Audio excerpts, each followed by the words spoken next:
Hello friends, welcome to Indian study पर आपका स्वागत है। दोस्तों, आज की इस वीडियो में मैं आप लोगों के लिए हिंदी का टेस्ट लेकर के आया हूं, जो कि आपके आने वाले एग्जाम यूपीएसआई के लिए बेहद इंपॉर्टेंट है। वीडियो को एंड तक जरूर देखिएगा, क्योंकि लास्ट में मैं आपसे क्वेश्चंस भी पूछूंगा और उसका आंसर आपको कमेंट बॉक्स में बताना होगा। साथ ही साथ इस वीडियो की पीडीएफ डिस्क्रिप्शन में टेलीग्राम चैनल का लिंक दिया हुआ है, वहां से आप प्राप्ति कर सकते हैं। पहला क्वेश्चन, आग शब्द का आपको तत्सम शब्द बताना है कि आग शब्द का तत्सम शब्द क्या होगा।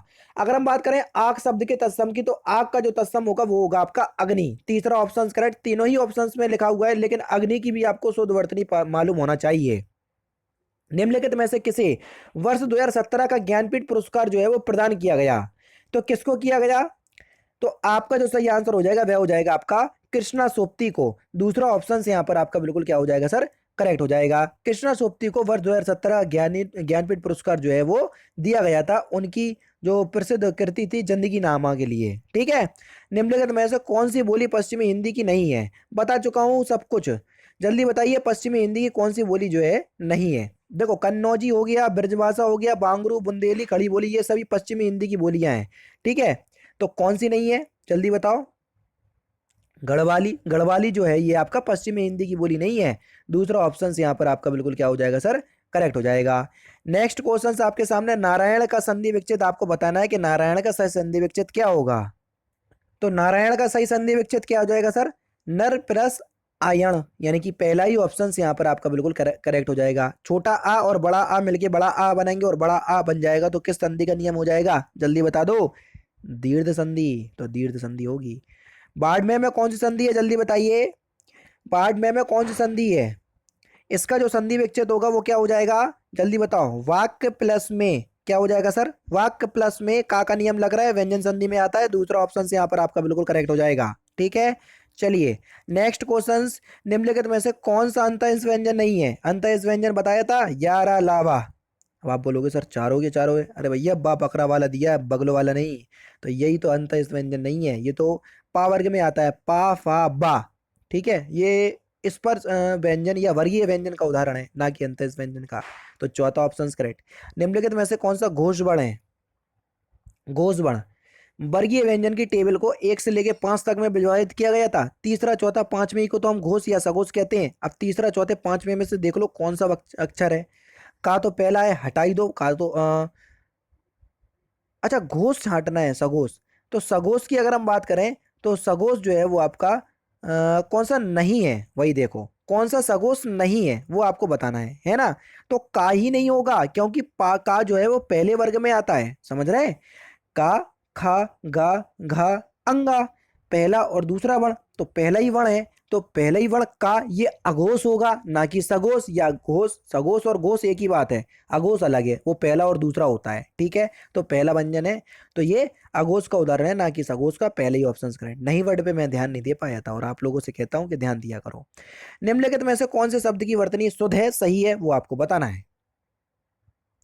भागीरथी। दूसरा ऑप्शन करेक्ट, ये बिल्कुल सही लिखा। हिंदी में किस विराम चिन्ह का प्रयोग सबसे अधिक बार होता है, जल्दी बताओ।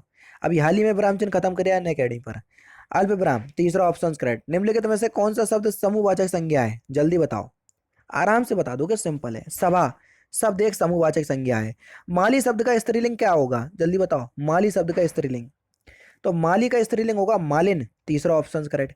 प्रत्येक शब्द का प्रयोग सदा किस रूप में करते हैं हम? प्रत्येक शब्द का प्रयोग, तो प्रत्येक शब्द का प्रयोग सदा हम एक वचन के रूप में करते हैं दोस्तों। पहला ऑप्शन करेक्ट। मुझे पता है आप लोगों को वीडियो को भी अच्छी लगती है, सब कुछ अच्छा है मेरे बस ये है कि मैं आप लोग फ्री ऑफ कॉस्ट जो है वो सारी चीज़ें प्रोवाइड करवाता हूँ, तो आप लोगों को हजम नहीं होती है ये बात। आपको ऐसा लगता है कि जो पैसे लेगा वो अच्छा पढ़ाएगा।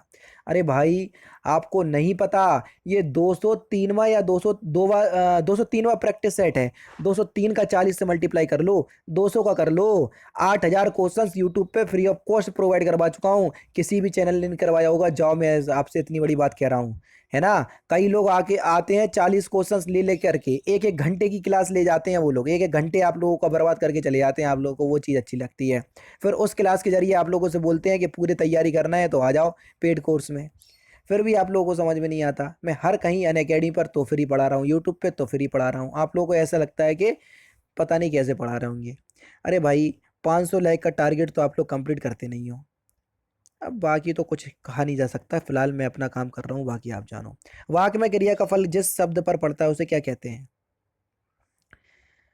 क्रिया का फल जिस शब्द पर पड़ता है उसको कर्म कहते हैं, दूसरा ऑप्शन करेक्ट है, या चौथा ऑप्शन करेक्ट। निम्नलिखित में से कौन सा मध्यम पुरुष सर्वनाम है? अब ये कोई समझा नहीं पाएगा, मध्यम पुरुष, उत्तम पुरुष और अन्य पुरुष। आओ एक बार सर्वनाम पढ़ो, ना समझ में आए तो बोलना।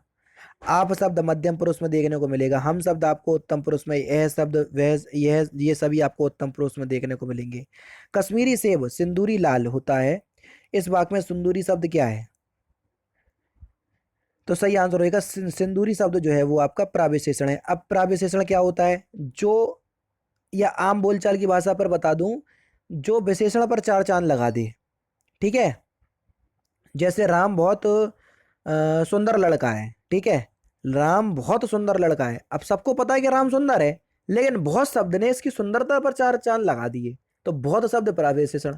इसलिए कश्मीरी सेब लाल होता है ये सबको पता, लेकिन सिंदूरी लाल होता है ये प्राविशेषण हो गया। समझ गए? संयुक्त क्रिया के कितने भेद होते हैं? संयुक्त क्रिया के 11 भेद होते हैं, पहला ऑप्शन करेक्ट। उसने मुरारी को मारा था, वाक्य में कौन सा काल है?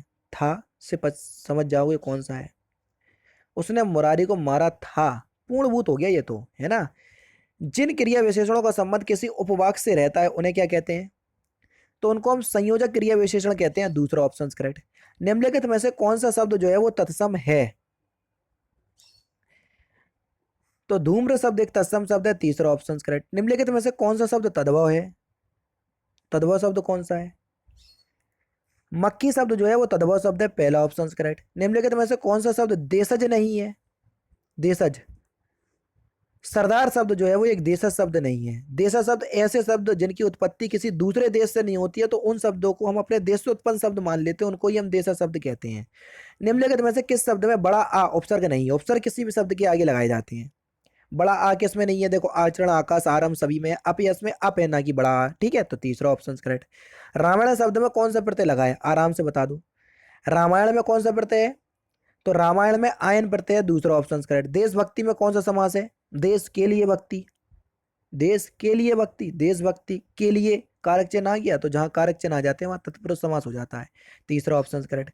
उसने खा लिया होगा, इस वाक्य में किस प्रकार का वाक्य है ये? उसने खा लिया होगा किस प्रकार का वाक्य है? संदेहवाचक वाक्य है, संदेह है, हमको पता नहीं है खाया कि नहीं। निम्नलिखित में से कौन सा वाक्य शुद्ध है? जो शुद्ध है भैया आपको बताना है, आराम से देखो फिर बताओ। साहित्य और जीवन का अभिन्न संबंध है, पहला ऑप्शन करेक्ट। श्री कृष्ण के अनेकों नाम है, इस वाक्य में शुद्ध वाक्य का शुद्ध रूप क्या होगा? श्री कृष्ण के अनेक नाम है, दूसरा ऑप्शन करेक्ट। वाजी निम्नलिखित में से किसका पर्यायवाची शब्द है? वाजी, तो ये अश्व घोड़े का पर्यायवाची शब्द है, तीसरा ऑप्शन करेक्ट। निम्नलिखित में से कौन सा इंद्र का पर्यायवाची नहीं है? कृषाणु, कृषाणु शब्द जो है ये इंद्र का पर्यायवाची नहीं है, दूसरा तीसरा चौथा ऑप्शन करेक्ट हो जाएगा। ठीक है, कृषाणु जो है ये अग्नि का पर्यायवाची शब्द है। निम्नलिखित में से कौन सा अक्षर शब्द का अर्थ नहीं है? कौन सा अक्षर शब्द का अर्थ नहीं है? तो सही आंसर आपका क्या हो जाएगा सर? धन, पहला ही ऑप्शन यहां पर आपका बिल्कुल क्या हो जाएगा सर? करेक्ट हो जाएगा। ठीक है, ये अक्षर शब्द का अर्थ नहीं है धन, बाकी विष्णु ब्रह्मा से भी ये होता है। ठीक है, तो ध्यान से सुनना, क्वेश्चंस बड़ा अजीब सा लग रहा पढ़ने में। गौरव का विपरीतकारक शब्द क्या है? तो गौरव का विपरीतकारक शब्द क्या है? लगाओ, तीसरा ऑप्शन यहाँ पर आपका बिल्कुल क्या हो जाएगा सर? करेक्ट हो जाएगा। नेक्स्ट क्वेश्चन दोस्तों आपके सामने, सहयोगी शब्द का विलोम शब्द। तो सहयोगी का विलोम शब्द क्या हो जाएगा? प्रतियोगी, है ना। दूसरा ऑप्शन यहाँ पर आपका बिल्कुल क्या हो जाएगा सर? करेक्ट हो जाएगा। अब्ज, अब्द शब्द का सही अर्थ युग्म क्या है? अब्ज और अब्द, अब्ज माने होता है कमल और अब्द माने होता है बादल, पहला ऑप्शन करेक्ट। जिसका कोई शत्रु नहीं जन्मा है, वाक्यांशों के लिए एक शब्द क्या होगा? तो उसको बोलेंगे हम अजाशत्रु, चौथा ऑप्शन करेक्ट। जिसे नहीं जीता जा सके, वाक्यांशों के लिए एक शब्द क्या होगा? तो उसको बोलेंगे हम अजय, पहला ऑप्शन करेक्ट। अक्ल पर पत्थर पड़ना, इस मुहावरे का सही अर्थ क्या है? तो सही आंसर हो जाएगा आपका बुद्धि भ्रष्ट होना, तीसरा ऑप्शन करेक्ट। निम्नलिखित में से कौन सा छंद दोहे का उल्टा छंद है? सिंपल और इंपोर्टेंट, कई बार बता चुका हूं। सोरठा छंद। ठीक है, अब कैसे? दोहे के पहले और तीसरे चरण में 13-13 और दूसरे चौथे चरण में 11-11, जबकि सोरठे में पहले तीसरे में 11 और दूसरे चौथे में 13-13, इसलिए उल्टा होता है। ठीक है, दूसरा ऑप्शन करेक्ट। चलो, बाकी तो आपकी आंसर शीट आ गई जो कि आपको उसमें मिल जाएगी। हालांकि ये क्वेश्चंस मुझे आपसे पूछने था, है ना, लेकिन आप लोगों से पूछ नहीं पाया क्योंकि बाकी के 3 क्वेश्चंस जो हैं वो आपके गद्यांश में चले गए, मैंने ध्यान नहीं दिया। चलो कोई बात नहीं, लेकिन फिर भी मैं आपसे एक क्वेश्चंस पूछ ले रहा हूँ।